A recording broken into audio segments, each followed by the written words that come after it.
అందరికీ నమస్కారం. నేను మీ శ్రీముఖి. రీసెంట్ టైమ్స్లో నేను హోస్ట్ చేసిన ఒక సినిమా ఈవెంట్లో పొరపాటున రామలక్ష్మణుల్ని ఫిక్షనల్ అనడం జరిగింది. నేను ఒక హిందువుని, నేను దైవ భక్తురాల్నే, అందులోనూ రాముణ్ణి అమితంగా నమ్మేదాన్ని.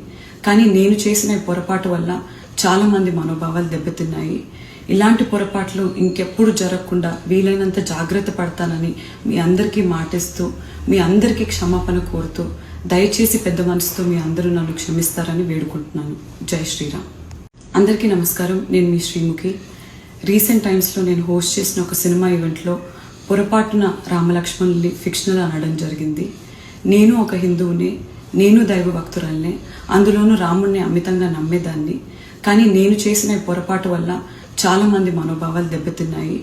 ఇలాంటి పొరపాట్లు ఇంకెప్పుడు జరగకుండా వీలైనంత జాగ్రత్త పడతానని మీ అందరికీ మాటిస్తూ, మీ అందరికీ క్షమాపణ కోరుతూ, దయచేసి పెద్ద మనసుతో మీ అందరూ నన్ను క్షమిస్తారని వేడుకుంటున్నాను. జై శ్రీరామ్.